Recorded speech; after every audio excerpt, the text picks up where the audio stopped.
jam 11 di sini. Bismillahirrahmanirrahim. Assalamualaikum warahmatullahi wabarakatuh.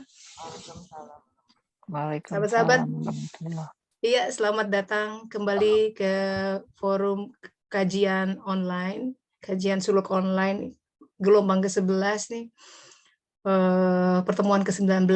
Biasanya memasuki libur musim panas, kita break dulu. Jadi saya bagi dua tuh kajian. Jadi 6 bulan selesai, break dulu. Tapi kayaknya ini belum selesai nih, fase Musa ini panjang, jadi kita extend sampai akhir tahun, insya Allah ya.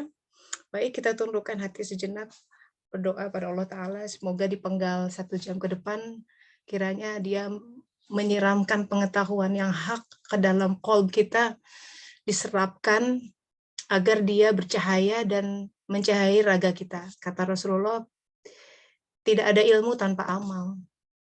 Jadi derajat kita punya ilmu itu ditimbang dari sebagaimana amal yang keluar. Kita bisa aja belajar kitab sabar 1000 halaman dibaca gitu ya tiap hari. Tapi begitu dihadapkan dengan sesuatu nggak sabar, berarti ilmu itu belum dia miliki, baru nongkrong di akal pikiran. Nah itu tuh kita butuh pertolongan Allah Ta'ala, because there's no amount of training or whatsoever yang bisa menghunjamkan ilmu itu ke dalam diri sehingga dia transformatif, berfungsi efektif, mengubah keburukan di dalam diri menjadi kebaikan. Dalam Al-Quran dikatakan kebaikan itu dari Allah Ta'ala. Nah, kita masih masuk penggal Musa alaihissalam. 2 minggu lalu kita belajar tentang ihwal, melepas kedua terompah gitu ya, kedua alas kaki, apa maknanya sudah kita coba bahas. Kita lanjutkan ya, kita baca suratnya sama-sama. Auzubillahi minasyaitonirrajim. Saya baca terjemahannya. Dimulai dari surat Toha ayat 12. Jadi sekuensnya adalah begini, ketika Musa alaihissalam masuk ke dalam lembah tua, di situ beraudiensi, dia mendengar suara Allah Ta'ala gitu. Nah ini kemudian dialog yang direkam oleh Al-Quran ya. Waktu itu tidak ada orang di sana, tapi ini direkam di dalam kitab suci Al-Quran sehingga kita generation after that masih bisa mengakses peristiwa penting itu. Apa pesan Allah Ta'ala terhadap seseorang yang datang? Udah ini Musa tuh bisa begini tuh dibayar dengan jihad ya, perjuangan sejak dari Mesir, jalan kaki lama di gurun gitu ya, kelaparan, bekerja 8-10 tahun dengan Syuaib alaihissalam. Baru ini di granted sebuah liqa, sebuah pertemuan dengan Allah Ta'ala. Nah, bayangkanlah kalau kita bumikan ya pertemuan ini. Bayangkan kita bertemu figur yang sangat super duper penting di dunia, yang katakanlah setingkat presiden gitu, yang paling tinggi tuh harus menembus sekian protokoler ya, nggak bisa begitu aja kulunun gitu, harus ada sekian, pasti ada sekian penapisan dari mereka sehingga memutuskan ya yang ini layak untuk ditemui. Dan katakanlah pertemuannya terbatas waktunya karena dia sibuk gitu ya si presidennya. Tentu di dalam pertemuan itu yang akan disampaikan adalah sesuatu yang paling penting. Dan Allah Ta'ala menyampaikan sesuatu yang paling penting untuk umat manusia. Apa itu? Kita baca di dalam ayat-ayat berikutnya. Jadi pertama, kalimatnya adalah, aku telah memilih engkau, akhtartuka, maka dengarkanlah apa yang diwahyukan kepadamu. Ihwal pemilihan ini, this is love story sahabat-sahabat. Ini indah. Jadi seseorang bisa beraudiensi itu benar-benar dapat Allah pilih. Kenapa Allah pilih? Sebenarnya di balik kata-kata ini, aku telah memilih engkau, ada sebuah kegiatan yang implisit yang tidak diucapkan. Tapi begini, ketika kita memilih barang, ya, kan kita spend times dulu tuh untuk lihat-lihat, benar nggak? Nah, yang namanya memilih itu berarti kita sudah compare sama yang lain. Kita di pasar memilih jeruk, pasti kan pegang-pegang dulu yang lain. Enggak, kalau memilih itu bukan ngambil begitu saja. Jadi ada fase spending time. Di situ Allah Ta'ala spend time gitu untuk melihat kita. Itu yang luar biasa dari kalimat ini. Aku telah memilih engkau. Jadi ada semacam dia mengamati kita, dan aku telah memilih engkau. Di surat lain dikatakan orang-orang beriman itu, orang yang dapat cahaya iman dalam hatinya, itu karena Allah pilih. Jadi kita itu, seseorang hanya bisa bertobat kalau dia dipanggil oleh Allah Ta'ala. Jadi awal itu dari dia. Dan tiba-tiba ada panggilan gitu. Jalannya macam-macam ya, tiba-tiba tersentuh oleh, kalau seorang Ibnu Arabi itu, waktu mudanya pokoknya main kerjaannya gitu ya, perang-perang gitu, pokoknya nggak mikirin ibadah. Suatu hari dia melihat, karena dia temenan sama pangeran yang putranya raja, dalam hierarki kemasyarakatan dia tuh orang tinggi gitu ya. Tapi begitu sholat datang, dia tuh sangat tersentuh lihat dia sujud begitu khusyuk gitu. Sebentar dia bilang, nih kalau pangeran ini bapaknya tuh raja gitu. Dia sedang sujud kepada raja di raja, demikian takzim. Aku ingin menyembah apa yang dia sembah, gitu. Berubah. Banyak ya dalam kejadian orang menjadi terinspirasi, dapat hidayah, gara-gara melihat nih ya, menyaksikan perilaku orang lain. Jarang yang dengar ini jadi berubah. Jadi dakwah Bilhal, menyampaikan kebenaran dengan perbuatan, itu lebih menghunjam sebenarnya, lebih tajam. Karena tanpa harus banyak berkata-kata ya, Kak sholat kan, terus iya. Saya pernah, itu bisa bumerang. Saya punya klien karena ibunya rewel terus, katanya anaknya growing up malah rebel, aku nggak mau sholat ya kalau gitu. Nah, begitu pulang sekolah ditanya, udah sholat belum? Udah sholat belum? Bukannya, hey, apa kabar hari ini? Sekolah gimana? Gitu ya. They don't care, gitu. Dia bilang, mama saya nggak care tentang itu, yang dia care tentang sholat. Tuh, jadi bumerang. Padahal tentu ibunya ingin yang terbaik buat anak itu. Tapi dia nggak mempertimbangkan aspek psikologis manusia gitu. Bahwa manusia itu kompleks ya. Makanya sebelum didakwah itu, Rasulullah tuh bilang begini, kalau kamu lapar dan waktu sholat datang, makan dulu. Gitu, sampai kayak begitu. Artinya begini, ada kesiapan ragawiah psikologis yang harus dipertimbangkan sebelum orang bisa menerima kebenaran. Itu. Nah, jadi kembali ke sini, aku telah memilih engkau, itu ada sebuah kedekatan Allah Ta'ala, sudah melihat itu. Nah, perjuangan kita, sahabat-sahabat, sebenarnya dengan semua kebaikan yang kita lakukan ya, dan kalau what I mean by kebaikan, itu keleleran di mana-mana. Begitu bangun, beresin selimut, itu kebaikan. Jadi tak ada satupun yang kita tidak bisa berbuat kebaikan, dan itu bisa jadi tangga agar Allah melirik kita. Itu dari awalnya itu. Orang kata Rasulullah menyingkirkan batu gitu ya, atau duri dari jalan, itu sesuatu yang lihat tuh. Dia berbuat baik. Nah, kalau Allah melirik, terus lirikannya lama gitu. Lama-lama dipilih, ditarik gitu. Dahsyat, hidup kita berubah, tercahayai 180 derajat. Dan memaknai ya, kita menjadi punya makna dalam tentang kehidupan. Tidak sekadar another Monday, hari ini, another summer. Hari-hari berlalu seperti tanpa makna. Kemudian batin menjadi kering, motivasi menjadi lemah gitu ya. Aku ngapain sih di sini? Nah, itu berarti dia belum memberikan sebuah cahaya yang untuk menjejakkan di hati kita. Karena sebenarnya bukan berarti fenomenanya salah ya, sama sekali tidak. Allah sudah mengingat. Kita yang belum bisa melihat what is this gitu. Kenapa aku di sini? Kenapa aku begini sekarang kehidupannya gitu. Sebenarnya there's nothing wrong with our life. Nggak ada sama sekali yang salah, tentu karena dia yang bikin ya takdirnya. Tapi cara pandang kita terhadap kehidupan itu belum benar duduknya. Sehingga banyak muncul keluhan, lemes terus gitu ya. Menghadapi hari itu jadi kurang semangat gitu. Apalagi ketika di tengah dirundung oleh sebuah prahara kehidupan, seolah-olah yang kita I wanna get out of this gitu ya.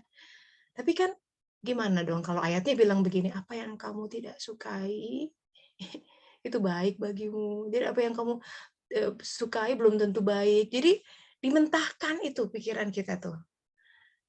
Untuk apa? Artinya, sekali lagi, nanti nyambung ke ayat 14. Untuk kita bisa bersyahadah dengan sebaik-baiknya. Karena ketika Allah mengatakan, aku telah memilih engkau, sungguh, aku ini Allah, tidak ada Tuhan selain aku. Dan kalimatnya, sahabat-sahabat bisa lihat bahasa Arabnya ini, the most, intimate syahadah statement. Karena bukan inna Allah, inna Rabb, aku adalah Rabb. La ilaha illa, ada kan la ilaha illa anta, sebentar, ada yang coba.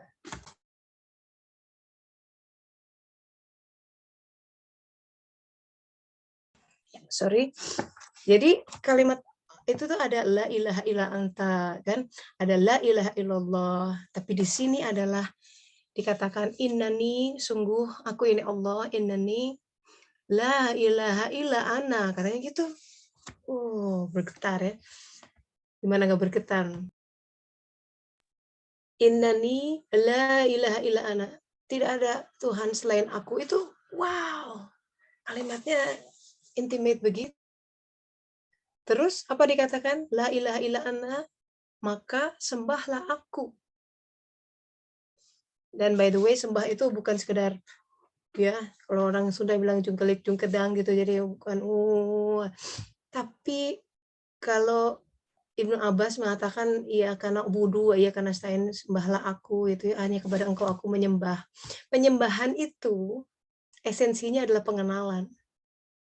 Jadi kalau boleh di rephrase, kata kalimat ini adalah maka kenalilah aku. Nah ini sesuai dengan hadis qudsi. Aku cinta untuk dikenal, maka aku ciptakan makhluk. Jadi khanzun mahfi itu khazanah yang tersembunyi. Kenapa tersembunyi? Karena di dunia ini, di alam mulk ini adalah alam yang paling jauh. Tingkatannya kan mulkiyah, malakutiyah, jabarutiyah. Dan kita punya 3 komponen itu untuk mengakses 3 alam itu. Kita punya jasad, sesuatu yang malaikat tidak punya.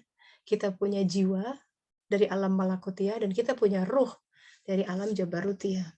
Bayangkan manusia itu betapa besarnya potensinya. Jadi kalau alam mulk itu ya, tidak sekedar bumi khatulistiwa atau sebumi yang kalau dibandingkan, kalau kita lihat hasil dari foto James Webb itu ya, teleskop angkasa itu, wah ada jutaan galaksi, maybe billion, kita nggak tahu. Begitu kan ada teleskop baru, dia akan menemukan yang lain. Dan bumi itu hampir nggak ada di situ konstelasi, karena saking kecilnya. Itu mulkiyah tuh, sahabat-sahabat. Potensi kita untuk mengenal alam. Jadi kalau kita tenggelam dalam kehidupan sekotak tempurung ini, sayang sebenarnya potensi manusia. Yang kita bisa menjelajah luas. Nah, itu makna sembahlah aku dalam arti kenalilah aku. Dan ini diikuti dengan ini, makanya sholat itu penting ya. Dia bisa mengubah loh kehidupan. Laksan akhimus sholat li zikri. Laksanakan sholat untuk mengingat aku. Betapa dalamnya, betapa esensialnya. Makanya dulu juga perintah sholat ini datangnya, dia tidak diturunkan, Rasulullahnya diangkat. Seluruh Isra Mi'raj, naik gitu. Di sana baru terima perintah sholat. Ya, lanjut dulu.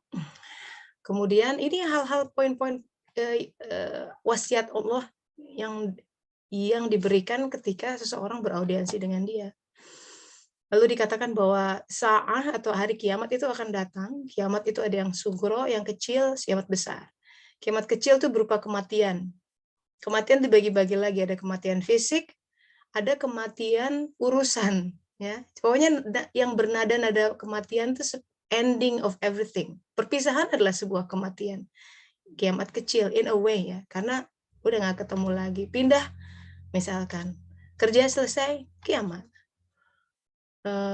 Sesuatu yang selesai gitu di situ. Itu harus kita beriman kepada itu. Dan tapi yang dikatakan di sini adalah kiamat besar yang dirahasiakan waktunya agar setiap orang dibalas sesuai dengan apa yang telah dia usahakan. Maka janganlah engkau dipalingkan dari kiamat itu oleh orang yang tidak beriman kepadanya dan oleh orang yang mengikuti keinginannya yang menyebabkan engkau binasa. Jadi kalau orang dibuat lupa oleh kiamat, ya hidupnya seenak dewe gitu, hidup nggak boro-boro ingat mengumpulkan bekal akhirat gitu. Itu yang dimaksud. Dia hidup seenaknya aja, pokoknya hura-hura ya, senang-senang, bergelimang tidak menolong orang, tidak berbuat amal soleh, nauzubillah min dzalik. Jangan engkau dipalingkan dari itu. Ya, itu generasi muda, ya teenagers, anak remaja yang masih mencari identitas, tuh kasihan tuh kadang-kadang dia melihat role modelnya itu dari Instagram, dari TikTok, yang kerjaannya kayak gitu ya.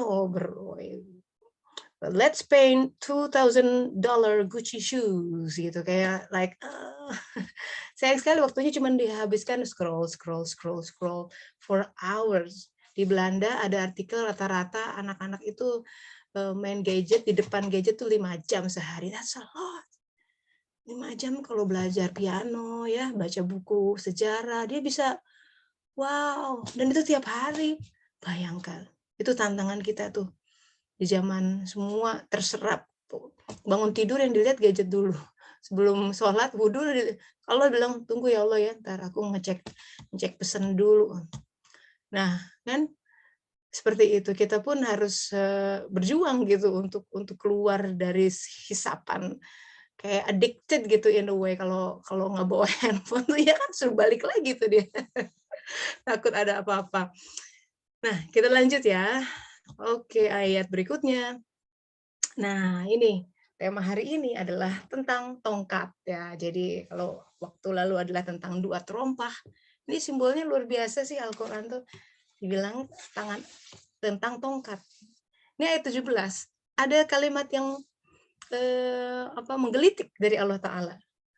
Disimpan di dalam satu ayat ini. Kata Allah Ta'ala begini. Setelah memberikan ini ya, dan aku telah memilih engkau, la ilaha illa ana, dan lain sebagainya. Terus Allah Ta'ala bertanya, dan apakah yang ada di tangan kananmu, wahai Musa? Tuhan tuh bertanya gitu. Menurut sahabat, Allah tahu nggak yang di tangan Musa apa? Pasti tahu ya. Kenapa nanya-nanya gitu?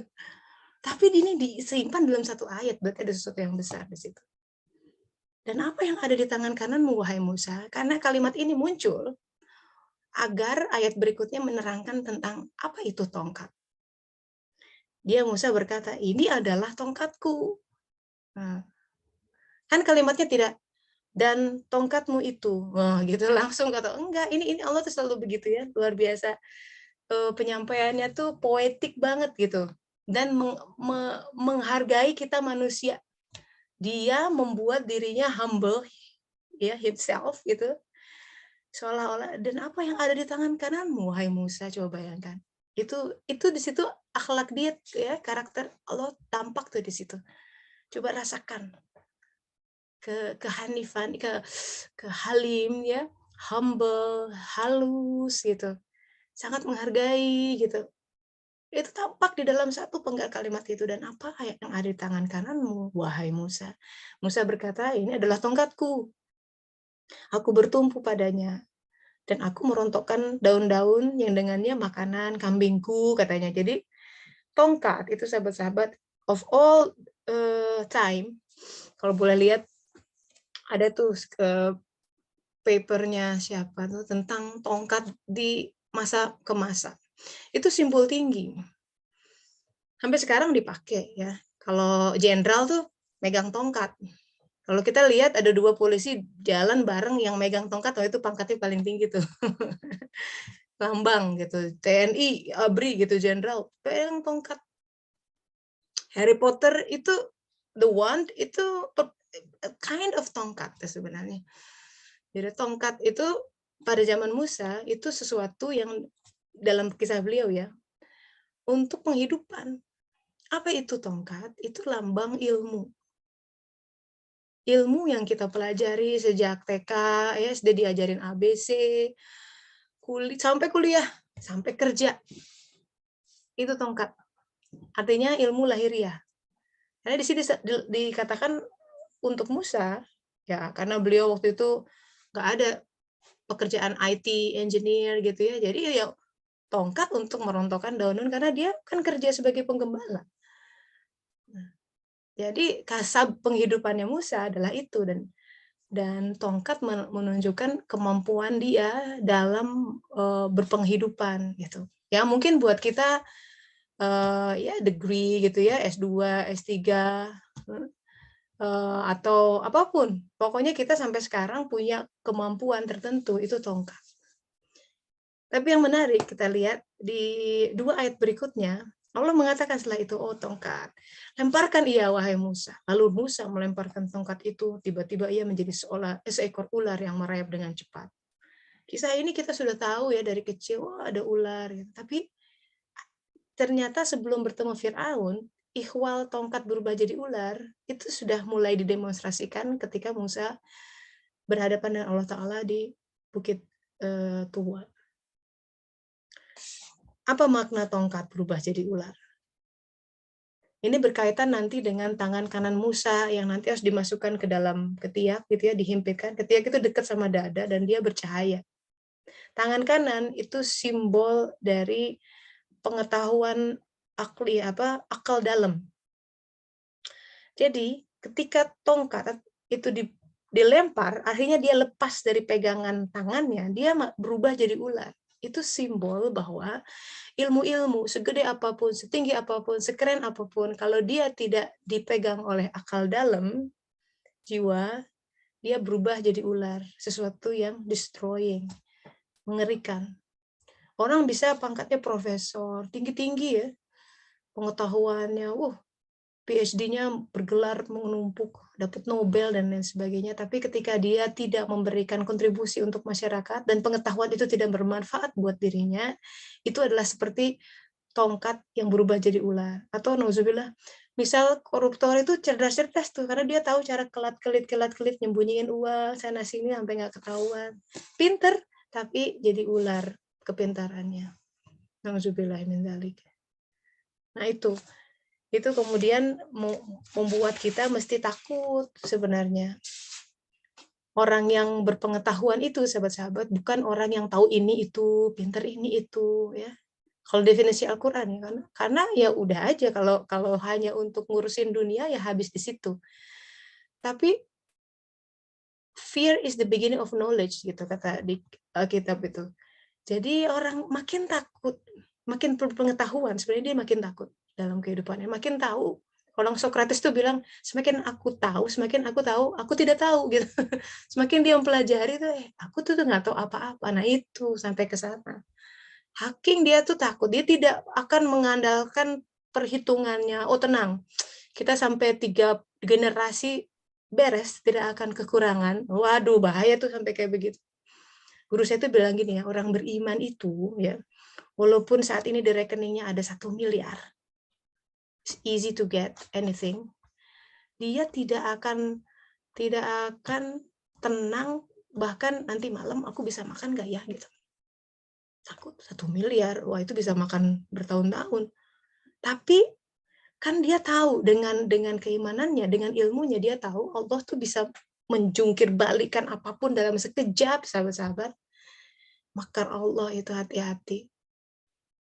Ya, kadang orang tuh bisa dibikin banyak prahara dalam kehidupannya gara-gara dia menelan sendiri perkataannya.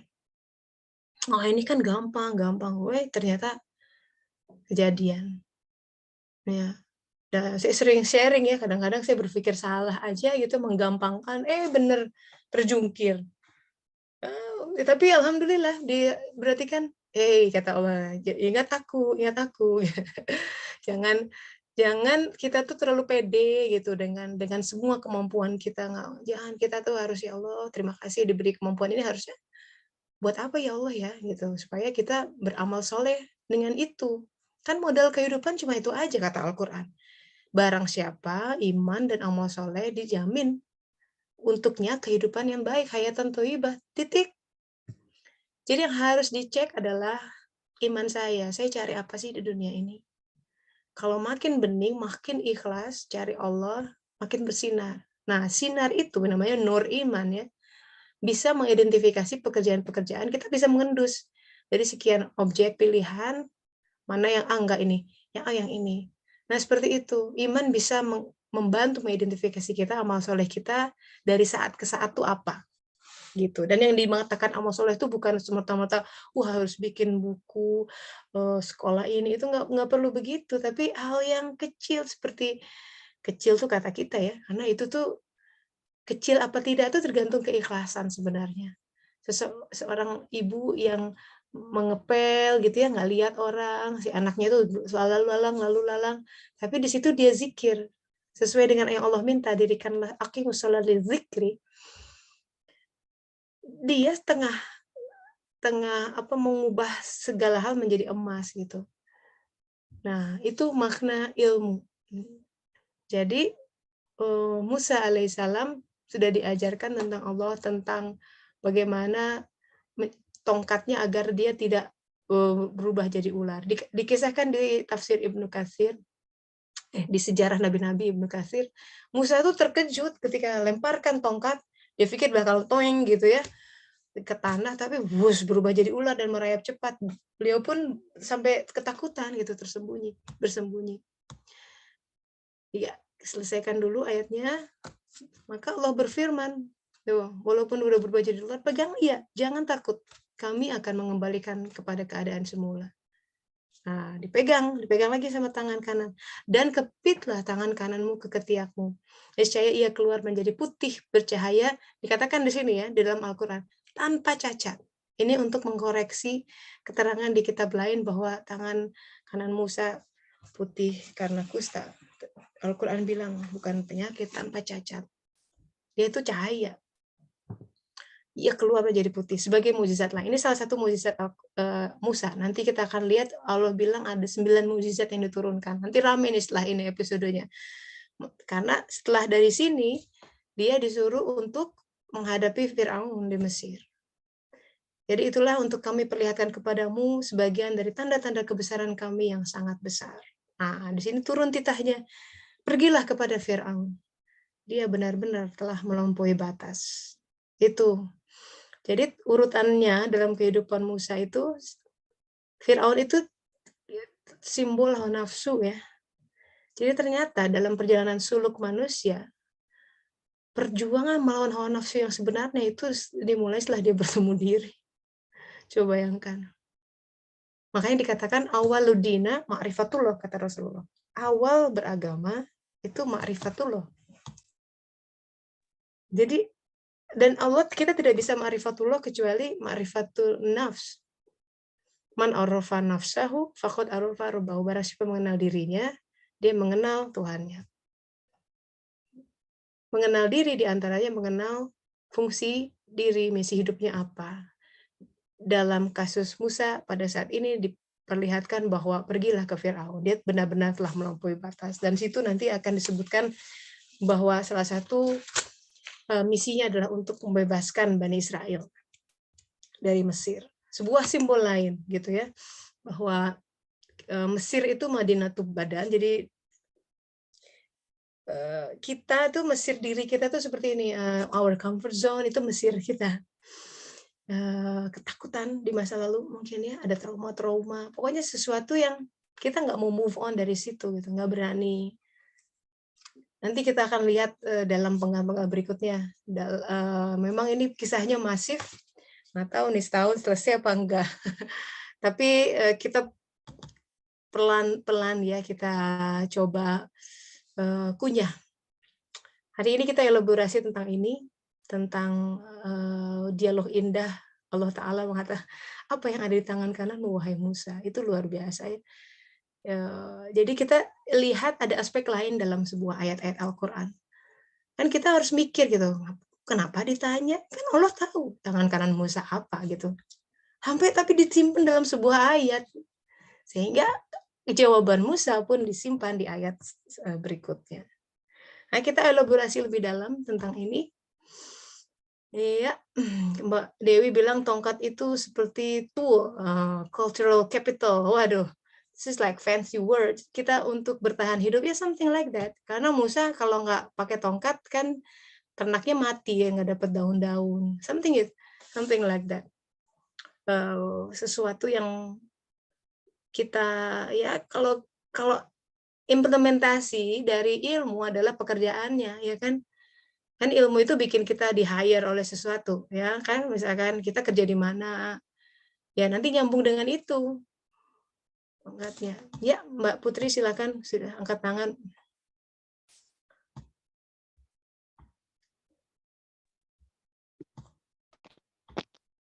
Halo, Assalamualaikum. Iya, Kedengeran nggak ya? waalaikumsalam. Kedengeran jelas. Waalaikumsalam warahmatullahi wabarakatuh.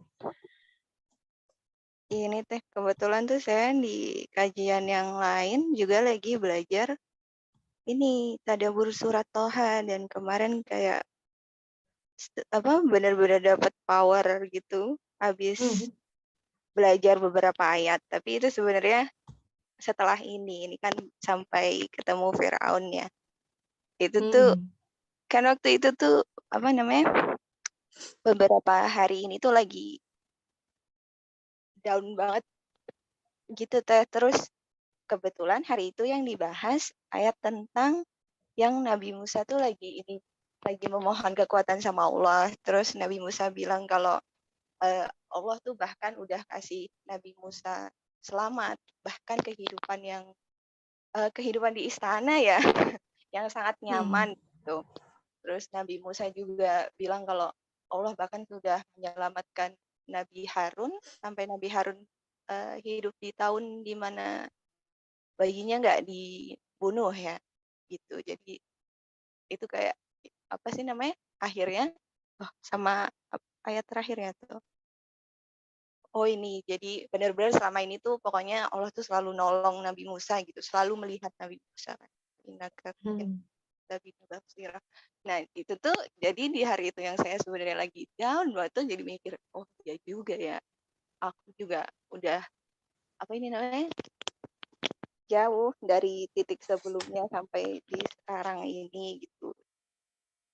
Jadi tiba-tiba merenungi perjalanan. Jadi oke, bismillah, pasti ya semoga nanti pasti sih ya nanti Allah kasih pertolongan yang lain sampai bisa menghadapi chapter selanjutnya. Iya, amin ya Rob. Alhamdulillah. Jadi kena ya maknanya. Ya, semua tidak ada yang kebetulan sebenarnya. Kenapa tiba-tiba Ustadznya membahas surat Toha gitu ya. Kita juga sekarang lagi masuk ke surat Toha. Nah, kisah Musa ini lucu, anehnya itu disebar itu dalam Al-Quran, tidak hanya di Toha. Nah, ini yang ini menggelitik sebenarnya. Ini cara Allah, kan intelijensinya tinggi sekali ya. Kita untuk mendekati dia itu, ini bukan kayak kalau di Bible lebih ini misalkan cerita ini terus dari awal sampai akhir di beberapa halaman titik lanjut. Beda ini karena firman Tuhan, jadi nggak linear bacanya. Itu yang menarik. Kenapa yang loncat-loncat ya kisah Musa? Kayak misalkan gini, ada surat namanya surat Yunus. Tapi di dalamnya tidak disebut satupun nama Nabi Yunus. Gitu tuh. Hal-hal seperti itu tuh kenapa? Karena kan urutan pun itu sesuatu yang Allah beri petunjuk ya para sahabat dulu kenapa urutannya dari Al-Fatihah ke Al-Baqarah. Nama suratnya pun sesuatu yang ditunjukkan. Tapi tentang Mbak Putri itu tadi ya, jadi begini sahabat-sahabat. Memang pernah ada kejadian kehilangan barang nggak, sesuatu yang kita handphone misalkan atau apa yang kita tuh atau dompet ya di dalamnya ada kartu semua, itu kan bikin kita gitu, kayaknya tuh kayak ada yang dirampas. Saya beberapa kali kecolongan tuh di Bandung, di Amsterdam ya, handphone, dompet dicopet gitu. Aduh itu nggak enak banget kan ya, ketika dompet tuh hilang, aduh keringat dingin, mana pulang harus bayar dan males bikin kartunya gitu, takutnya disalahgunakan orang ya kan, harus diblokir, so many things. Pokoknya getar lah itu hati itu biasanya kalau udah hilang dompet, itu harus banyak istighfar. Tapi kemudian tiba-tiba ada orang kucuk-kucuk datang, bayangkan ya, dan bilang, "Ini dompet kamu bukan?" Bahagianya kayak gimana, bener nggak? Terus orang ini, "Saya kasih duit." Kan kayak gitu. Nah, imajinasi itu, sahabat-sahabat, itu Rasulullah tuh bilang begitu. Jadi tentang bagaimana senangnya Allah kepada orang yang taubat. Itu seperti ini kata Rasulullah. Seorang pengembara melintas gurun pasir. Lengkap, unta di untanya tuh serombongan, beroyongan tuh, ada air, makanan, semua ada di situ, pakaian. Ketika dia bangun, tuh untanya hilang. Dia masih di tengah gurun. Itu berarti mungkin mati tuh kalau udah nggak nemu. Wah, untanya hilang. Dia sempat jalan, terus tiba-tiba dari jauh, untaku gitu. Coba bayangkan gembiranya. Kata Rasulullah gini, dan Allah tuh lebih gembira ketika ada seseorang yang pengen mulai ngaji, misalkan mulai tobat. Itu tuh ya, ya ampun hambaku, dia balik lagi sama aku gitu. So, saya bersyukur ya. Jadi kalau sahabat-sahabat masih ikut pengajian dimanapun ya, itu sesuatu loh, sesuatu banget loh. Karena kok mau orang lebih banyak yang nggak mau ngaji ya, kok betah gitu dengerin ustadz ngomong gitu, kok betah buka Quran, buku-buku agama, itu tuh ada sesuatu loh di situ. Kalau kita lihat kaidahnya pemilihan ya, dia yang awal melirik tuh dia lirikannya itu powerful, lirikan yang maha kuasa ya, baru ngelirik tuh bikin kita jadi bergerak gitu. Seorang sufi, Abu Yazid, mengatakan begini, aku salah gitu. Selama ini aku pikir aku mencari dia, tapi ternyata dia yang lebih mencari aku. Wow. Jadi orang yang sudah mulai taubat, makanya salah satu dari 8 tanda taubat adalah nomor 1, dia menjadi gairahnya menjadi besar mencari ilmu Allah, ilmu agama. Siapa dia gitu ya? Dan itu hadis Rasulullah, dia lahap gitu ya, karena orang yang paling dekat sama Allah itu Rasulullah SAW. Rasulullah SAW. Makanya makomnya tinggi kan? Dia yang paling, kalau pengen tahu tentang seorang, deketin itu. Dan nabi-nabi itu pengejawantahan dari beliau gitu. Jadi makanya walaupun misalkan setengah jam lagi nyawa kita akan dicabut, carilah ilmu. Karena kalau ilmu itu yang hak, maka akan menambah cahaya di alam berikutnya. Selain itu kalau niat kita memang mencari Allah, akan dibalas. Balas jelas lah. Jadi jangan kecil hati kalau aduh aku jauh ya, pengennya berguru. Jangan, nggak usah bilang itu. Yang mengajari itu Allah Ta'ala. Guru-guru dikirim sama dia. Orang zaman internet lewat online juga bisa. Ya, ingat kisahnya Tirmizi, dia nggak bisa sekolah tuh karena ngurusin ibunya yang sakit, sedih. Tapi Allah tahu dia pengen mencari ilmu. Yang dikirim siapa? Nabi Khidir. Sahabat-sahabat, dalam kitab Sirur Asror karya Syekh Abdul Qadir Jailani dikatakan ada orang yang meninggal,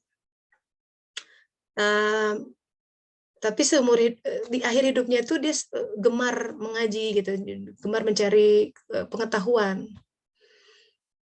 gemar menuntut ilmu. Kemudian dia mati dalam keadaan itu, ada kegemaran menuntut ilmu.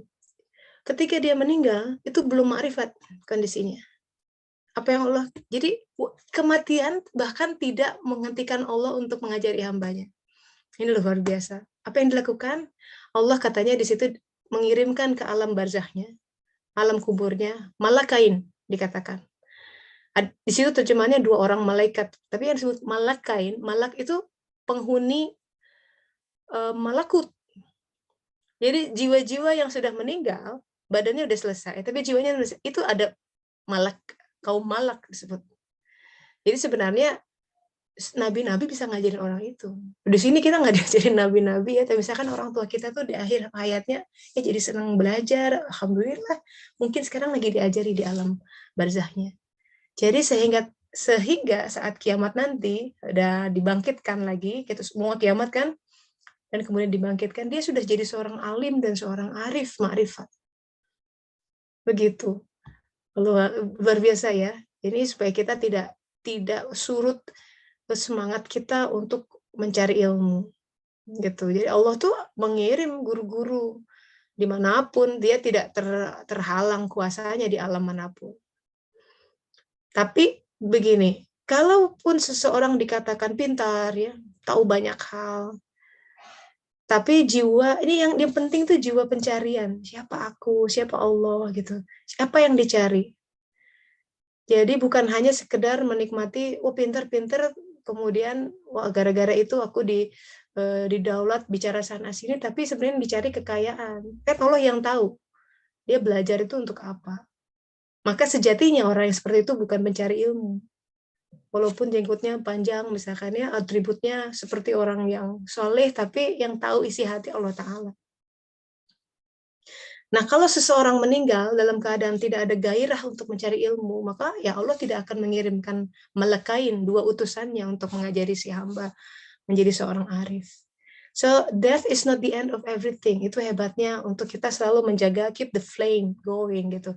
Semangat untuk mencari ilmu itu selalu membara, haus ilmu. Tiap hari tiada hari terlewat kecuali kita harus baca Al-Quran, harus baca buku yang menambah pengetahuan kita tentang siapa dia. Dan Rasulullah mengatakan begitu, manusia itu tidak akan pernah puas oleh dua hal. Pertama, ada dua jenis manusia, yaitu ahli dunia. Dia tidak akan puas oleh harta dunia. Hingga katanya tanah mengisi mulutnya, artinya hingga dia mati. Udah nggak ada lagi, kayak udah selesai. Tidak ada keinginan. Jadi dulu, saya pernah seorang presiden direktur ngomong begini, dia menapaki karirnya, jadi pindah dari Jogja ke Jakarta, dimulai karirnya dari salesman, tinggal di kos-kosan gitu ya. Dia bilang dulu gaji saya 1,5 juta dari gaji awal, cukup aja tuh dengan 1,5 juta dengan gaya hidupnya dia. Sekarang waktu itu ya, waktu tahun 2000-an itu gaji dia hampir 100 juta. Gaji seorang presiden direktur. Gaji doang tuh belum termasuk bonus. Sekarang gaji saya sekian. Udah sekian puluh kali lipat tuh. Tapi karena lifestyle-nya berubah, jadinya pas-pasan juga. Jadi dia bilang, iya karena kalau orang sudah biasa 1,5 juta, dia akan bayar makan juga diatur lah di warteg, ya kan? Nggak di hotel berbintang dong. Dia udah tahu diri, dia menyesuaikan. Tapi orang tuh kan selalu pengen itu, pengen naik, gaji sekian, pengen naik sekian, terus gitu. Tidak ada akhirnya. Udah punya mobil ini, lihat ada iklan baru, pengen itu. Nah, kalau dia disebut ahli dunia, nauzubillah, jangan sampai kita jadi ahli dunia ya. Yang sasaran pandangannya itu kebahagiaan sumbernya hanya ke dunia. Itu tidak akan pernah puas sampai dia mati. Mendingan kita jadi orang yang kedua yang Rasulullah katakan. Yang kedua itu ahli ilmu. Dia tidak akan puas dengan 1-2 ilmu, tapi dia akan terus belajar. Dan kalau udah ahli ilmu seperti ini, dijamin di sana nanti diajarin terus. Bahkan di surga ya, coba baca Al-Quran. Kegemaran penghuni surga katanya itu membaca suhuf-suhuf. Coba bayangin, belajar di sana tuh. Bukan on the beach lying gitu. Jadi karena kita mendekati dia yang laisa kamislihi syai'un, yang tidak terjangkau dengan apapun, maka nanti dikatakan kamu nanti akan di sana ya melihat surga yang mata kamu tidak pernah melihat itu, telinga kamu belum pernah mendengar itu, gitu. Kan nggak kebayang. So it's an exciting journey ahead of us. Jangan berhenti di sini. Sini tuh cuma dalam tanda kutip ya. There's a role to play, sahabat-sahabat. Di dunia ini kita dibatasi oleh kadar-kadar kehidupan. Sesuatu yang kata Rasulullah 120 hari ditentukan bahagianya, sedihnya, jodohnya, usianya, semua. Jadi kita ada di titik ini sekarang tuh sudah dalam pengaturan Allah Ta'ala yang terbaik gitu. There's nothing wrong with our life. Tapi pemaknaan kita, interpretasi kita dengan hidup, itu yang membuat kita, aku hidupku kok begini gitu ya. Cuma begini. Nah, itu kalau udah cuma, ya udah Allah you belittling gitu. Jadi sudah mencampakkan apa yang sudah dikreasi dengan baik-baik oleh dia. hikmahnya tidak akan kena. Al-haq apalagi. Sehingga mutiara-mutiara yang dia simpan, itu dia tidak ambil. Dan itu adalah al-haq, kadar kebenaran. Di yaumil akhir nanti, timbangannya adalah kebenaran. Al-haq itu. Sejauh mana kita ngerti nggak sih bahwa ini tuh, oh iya, ma khalaqta hadza batila, dalam surat Ali Imran. Gak ada yang sia-sia. Itu udah karena dia sudah melihat semuanya, gitu. Semua itu menjadi sebuah untayan jaring-jaring kehidupan yang membentuk sebuah image, ya, atau keping puzzle tuh. Saya pernah beli puzzle tuh di Gramedia dulu. Gambarnya bagus, Sistine Chapel tuh. Aduh, ada Plato, Socrates. Wah, I'm so excited about it. 1000 pieces kalau nggak salah. 1 piece hilang. Aduh, itu bikin enak banget. Dan untungnya bukan yang bergambar ya, ada di ujung kiri gitu. Jadi tembok, bagian tembok. But still, 1 pieces nggak ada tuh nggak lengkap gitu. Bayangkan. Itu ya, itu buat saya ayat sebuah gambaran bagaimana cara Allah memberitahu hidup kita nggak bisa membuang satu keping pun episode dalam hidup kita yang kalau itu dibuang, makna kita jadi hilang. Gitu. Jadi tidak whole, jadi tidak utuh. Dan kalau tidak utuh, walaupun kita bisa melihat gambaran yang lain, it's not perfect. Akan ada satu gap gitu yang, karena kita tutup mata misalkan menolak itu, ada perasaan yang tidak sempurna di situ. Dan itu adalah sebuah azab in a way ya, sebuah nggak enak gitu perasaannya. Gitu. Coba lihat ada yang kirim lewat chat, punten mau izin keluar ya, silakan. Jadi gitu sahabat-sahabat ya, jadi cari ilmu adalah sungguh-sungguh sebuah rahmat Allah Ta'ala kalau kita masih ada semangat ya, kegemaran mencari ilmu. Tapi jangan puas, apalagi berbangga diri gitu. Sebenarnya gini, tidak mungkin Allah melempar gairah mencari ilmu, kecuali Allah tuh ingin memberi kebaikan di situ. Karena dari ilmu itu akan terbuka sesuatu tentang dia, tentang tindakannya. Jadi kita mulai paham tentang pengaturan, pola-pola pengaturan dia. Oh, dia tuh gini ya tahapannya Al-Quran. Makanya kalau orang nggak baca Quran, berat ngadepin kehidupan. Itu peta kehidupan soalnya. It's just like dia masuk ke rimba tanpa tahu, berputar-putar di situ. Padahal tujuannya ke suatu tempat. Dan dia akan lebih mudah kalau ngikutin peta yang ada. Follow the river misalkan. Dia nggak tahu utara, selatan. Kan repot. Sedangkan malam akan mulai datang. Malam tuh ya kiamat tadi, kematian. Udah malam, gelap, dia nggak bawa bekal, waduh. Nauzubillah min dzalik. Dan akhirnya sahabat-sahabat, ilmu yang kita pelajari itu adalah untuk beramal. Untuk membuktikan bahwa ya benar nggak sih, tambah sabarnya, tambah tenangnya, tambah nggak cerewetnya gitu ya, tambah nggak misuh-misuhnya gitu, tambah lebih cepat memaafkan dibanding dulu. Kalau dulu tuh ya Allah, kalau sama pasangan berhari-hari bisa nggak ngomong, sekarang wah jadi hitungan jam lah gitu. Ada perbaikan setidaknya. Kalau nanti lama-lama, nothing can touch us gitu. Kalau makin terang hatinya, makin lebar dan soldernya makin lapang, itu seperti samudra, dilempar apapun tenang. Tapi kalau airnya cuma segelas, dilempar kelereng itu udah beriak gitu ya.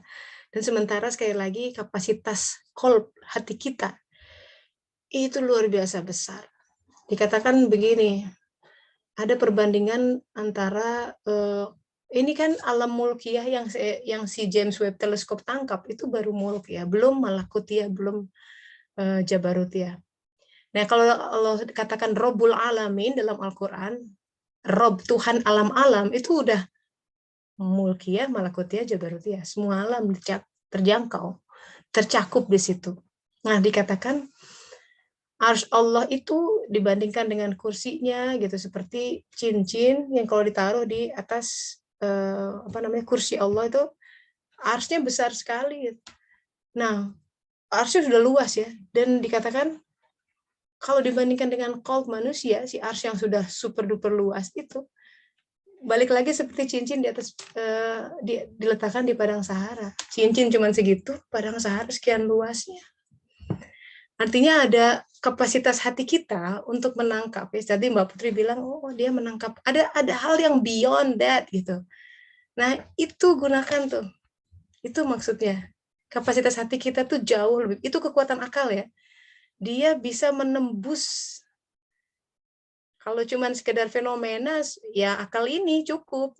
Sebab akibat tercatat, terobserve, gitu ya, metode ilmiah, ya cuma akal ini aja udah cukup. Tapi kan kita tuh butuh makna gitu, butuh mengerti, butuh visi, butuh merangkai semua puzzle yang ordernya bukan hanya 10 tahun, 20 tahun, bahkan berabad-abad. Karena kita belajar dari kisah nabi-nabi ini sudah order berabad-abad. Kenapa penting belajar? Karena ada dalam Al-Quran. Dan Al-Quran ini panduan kita. Jadi kalau kita merasa, kan dengan ini kita hari ini belajar, oh tongkat itu begitu ya, gitu ya. Jadi there's another meaning to that. Dan itu butuh akal, butuh imajinasi yang dalam. Sebentar ada chat nih. Assalamualaikum warahmatullahi wabarakatuh. Waalaikumsalam warahmatullahi wabarakatuh. Bagaimana cara menghilangkan rasa bangga dan sombong saat kita berilmu? Saya merasa Allah memberikan saya banyak fase kegagalan dan kekecewaan untuk menempa saya agar tidak memiliki rasa sombong dan berbangga ketika kaya ilmu, merasa lebih hebat dari orang lain. Juga terhadap orang tua, misalnya di bidang parenting. Sepertinya kalau belum selesai dan saya belum lulus ujian tersebut, fase kegagalan daunnya akan tetap berulang. Betul itu.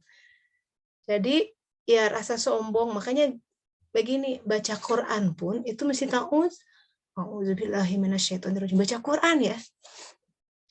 Karena ilmu itu kalau nggak ikhlas dipelajari ini berubah jadi ular itu tadi. Tangan kanan tuh salah satunya adalah faktor keikhlasan. Takut kepada Allah itu tangan kanan juga gitu. Aspek itu tuh yang aspek-aspek memegang pengetahuan agar tidak berubah jadi ular yang bisa makan kita, mencederai kita dan orang lain gitu. Kesombongan segala itu ilmu-ilmu yang mewujud berubah jadi ular. Karena jadi ganas gitu. Berilmu tapi kok dengan ilmunya dia merasa diri lebih tinggi dan meremehkan orang lain. Nah, itu ilmunya sudah berubah jadi ganas tuh. Seharusnya ilmu yang bermanfaat itu yang dicari jadi tongkat. Tongkat itu bermanfaat bukan untuk getok orang gitu kan. Dia cari daun, cari apa. Jadi sesuatu yang bermanfaat untuk kehidupan diri dan keluarga dan sekitarnya. Jadi rahmatan lil alamin. Bagaimana untuk tidak mencegah itu? Itu dia minta auzubillahiminasyaitonirrajim, doa di awal waktu. Jadi sebelum baca buku, kadang-kadang gini ya sahabat-sahabat, adab-adab kecil dalam keseharian itu bisa membuat the whole different thing, hal berbeda. Contoh, kita ngambil Al-Quran nih, nggak serampangan, lagi tiduran, seloyoran dibuka Al-Quran sambil ngupil, wah itu adabnya kan kurang. Quran tuh sebelum dibaca wudhu dulu, ya. Duduk Quran Bismillah sebelum dibuka nih Bismillahirrahmanirrahim. Ada yang begitu tuh di kepala diginiin, dicium dulu. Allah lihat tuh kayak begitu tuh. Jangan sepelekan hal-hal yang mengandung adab ya, karena itu datang dari adab sih. Ada seseorang ya diangkat jadi waliullah. Waliullah tuh gini, setiap kita harus jadi waliullah dalam arti Al-Quran ya.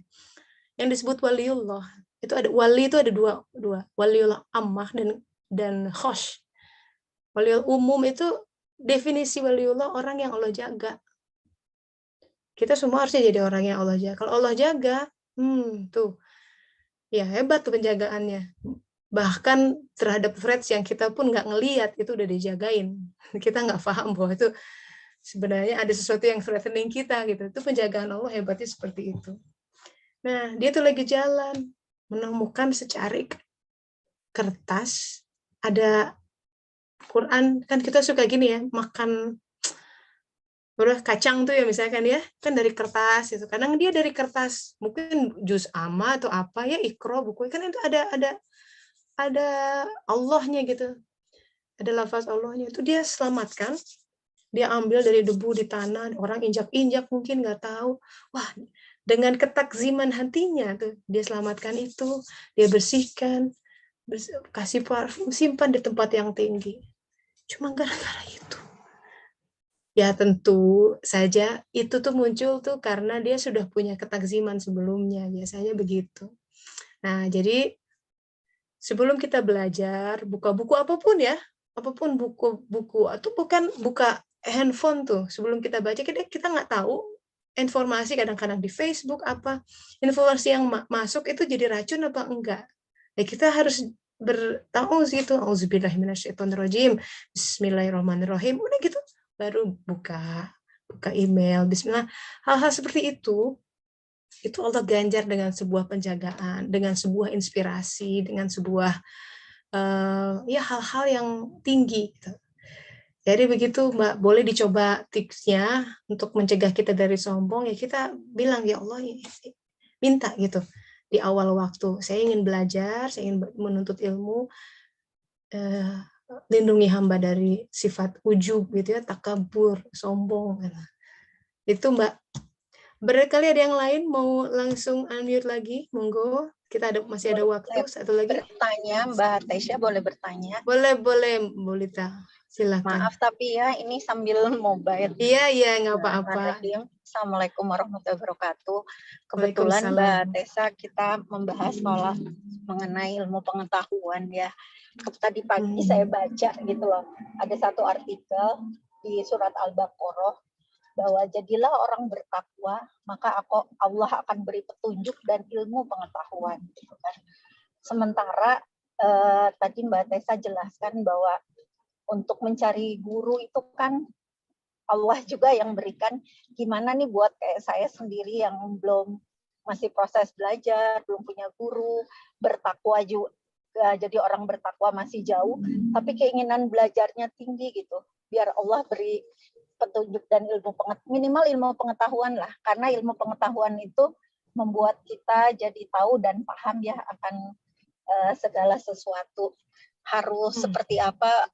Kalau menuju takwa dulu juga itu proses yang panjang dan sulit ya, walaupun pertaubatan itu juga sampai akhir hayat gitu Mbak Tessa, mohon pencerahannya, tapi kalau saya salah mohon maaf itu pemahamannya.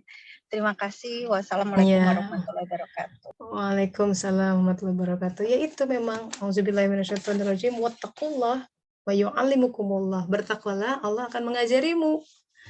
Allah yang mengajari tuh. Disebutkan nggak ada perantara. Hebatnya Islam nggak ada perantara. Wattaqullah, hati kita takwa. Dan takwa itu begini ya, simple sebenarnya.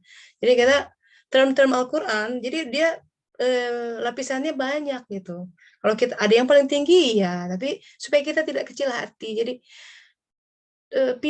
salah satu pilar utama takwa adalah ini. Contoh ya, orang udah mulai takwa apa belum? Lihat tawakalnya. Itu ciri orang dia makin menyandarkan hati, menyadarkan diri, menyadarkan kehidupannya, bukan pada gaji, ya, bukan pada gelar, bukan karena disokong oleh pasangan, penyandaran hati sama Allah Ta'ala, titik. Itu pun harus ditelaah tuh. Kadang kita yang ini, kita percaya sama Allah, yang lain percaya sama ustadz bukan Allah. Kadang kita ngirim, oh anak saya kirim ke sekolahan itu, pesantren keren, insya Allah ilmunya terjamin. Nah, itu terpeleset tuh kadang-kadang di situ. Nanti suka ada musibah gitu, nauzubillah min dzalik. Dalam Al-Quran, sahabat-sahabat yang kayak gitu-gitu tuh diterangkan. Nabi Yakub sampai harus memerankan seorang nabi ya. Memang nabi-nabi itu kadang harus memerankan terpeleset gitu. Dan itu sering dianggap sama pengikutnya, kok Nabi begini ya? Memang dia harus memerankan itu gitu. Seorang Nabi Yunus yang mutung misalkan, kamu harusnya ke negeri sana, ke Nineveh. Terus dia mutung, wah enggak naik perahu, perahunya kena badai dan dia dimakan paus. Nah kayak gitu-gitu tuh. Tapi hikmahnya jadi besar. Nah Yakub alaihissalam, ketika Yusuf dikatakan diajak kakak-kakaknya keluar ya berjalan berkelana gitu, dia tuh sayang banget sama Yusuf ya, anak bungsu, cahaya mata, pokoknya yang paling baik. Dia bilang gini, dia menitipkan Yusuf kepada kakak-kakaknya. terplesetnya di situ sedikit ya. Jagain ya adikmu. Dan dia hatinya mah, tenang, ada kakak-kakaknya. Kemudian kejadian malah kakak-kakaknya itu sendiri yang menjerumuskan dia ke dalam sumur. Jadi kalau Bu tanya tadi boleh tuh gimana dong, saya takwa tuh kayaknya tinggi ya. Konsepnya kita sebenarnya balik aja lagi. Hati kita tuh sedang bersandar kemana. Itu tanda takwa itu tawakal. Gampang kok, kita bisa mulai evaluasi maksudnya. Kasih aja suatu penggambaran ya. Kalau katakanlah suami saya nggak ada, misal ya, apalah kalau kerjaan saya hilang, kalau bisnis saya kolaps, kalau apapun yang kita sendiri yang bisa mengidentifikasi hati kita lagi nyandar kemana. Kalau tabungan saya habis misalkan, saya bergetar nggak atau masih tegak hati saya? Karena itu dulu Ustadz waktu saya di Purwakarta bagus banget. Contoh, kalau mau pengen tahu katanya, kita mempertuhankan sesuatu itu pakai ini, 2 pertanyaan ini. Adanya membuat kita tenang, tidak adanya membuat kita gelisah. Nah, sekarang satu persatu sematkan di situ. Jabatan, pekerjaan, uang, ya kan? Sejauh mana kadar kegelisahan kita, itu berarti makin kita lagi bersandar ke situ tuh. Kalau hilangnya nggak ada, benar kita, saya tuh begitu melekatnya gitu ya, tawakalnya ke situ. Karena kalau tawakal Allah, segala sesuatu innalillahi wa inna ilaihi raji'un. Lewat-lewat aja. Kata Ali gini, dunia itu boleh di tangan kita, tapi jangan di hati. Kita boleh main dia punya ini, punya itu, tapi nggak ke hati. Nah, itu yang tidak mudah tuh. Sama sekali tidak mudah, butuh bimbingan dan pertolongan Allah Ta'ala. Nah, jadi untuk mencapai wattaqullah wa yu'allimukumullah, berarti sebenarnya setiap orang punya akses langsung diajarin Allah Ta'ala. Itu hebatnya. Mau dimanapun, tanpa perantara. Perkara nanti ditunjukkan pada ada guru, pembimbing, ya, mursyid, misalkan, itu kan dengan izin Allah Ta'ala. Ya, kapan baiknya, ya Allah yang Maha tahu. Atau nanti langsung gitu ya, ada juga yang seperti tadi dikatakan di surah Asrar, dia tetap belajar nanti di sana diajari oleh nabi-nabi, bisa malaikat yang ngajarin gitu. So, tenang aja, kita Allah Maha tahu. Kalau kita memang ikhlas mencarinya, hal yang paling mustahil adalah dia tidak membalas gitu. Nggak mungkin. Karena filosofinya adalah kita mencari dia karena dia duluan mencari kita. Jadi tidak mungkin bertepuk sebelah tangan. Tidak mungkin. Cuma begini, ketika seseorang ditarik oleh dia, mendekat, ditarik ya, mendekat, sadarilah bahwa kita mendekati Sang Maha Suci, Al-Qudus. Semua hal yang tidak suci dalam hati kita rontok dengan sendirinya. Kadang ada kecintaan yang tidak baik, ya itu dirontokkan. Fenomenanya, dunianya jungkir balik tuh. Nah, kadang itu di situ ujian kecintaan. Masih mau deket aku enggak? Semua lepas. Ya Allah, ya Allah. Labbaik Allahumma labbaik. Datang terus. Itu akan diuji dengan waktu. Do we really mean what we say? Kita benar-benar punya azimah enggak? Tekad kuat. Aku pokoknya pengen ketemu Allah. Pengen deket sama Allah Ta'ala. Apapun ku bayar. Gitu. Only time can tell. Makanya kehidupan dunia ini menjadi penyaring tuh kan, kata Allah, di awal aja ngomong I love you, I love you, I love you, begitu disadarkan dengan ini, enggak, ternyata belok gitu kan. Allah jadi akan melihat kualitas-kualitas hati seseorang melalui penggal-penggal episode dunia ini. Makanya buat kita senantiasa udah cek lagi lah hati apa yang saya cari. Minta sama Allah, ya Allah aku mohon diberikan hati yang ikhlas gitu. Hati yang tidak mendua gitu. Hati yang hanya mengharapkan ridho-Mu, itu harus diminta. Karena kalau dia jaga, semua insya Allah akan beres. Begitu ya, semoga bermanfaat. Besok minggu depan masih bisa lah ketemu sebelum saya liburan. Off grid, nggak ada internet. Baik sahabat-sahabat, kita tutup dengan doa akhir majelis ya. Subhanaka Allahumma wa bihamdika asyhadu an la ilaha illa anta astaghfiruka wa atubu ilaik. Alhamdulillahirabbil alamin. Semoga bermanfaat. Mari kita melanjutkan lagi kehidupan ya. Semoga tuh tongkat-tongkat dipegang supaya tidak jadi ular. Ya, semoga Allah melindungi kita semua. Terima kasih untuk sharingnya, partisipasinya. Semoga Allah Ta'ala mengganjar kita dengan ilmu yang hak. Saya pamit dulu. Assalamualaikum warahmatullahi wabarakatuh. Waalaikumsalam.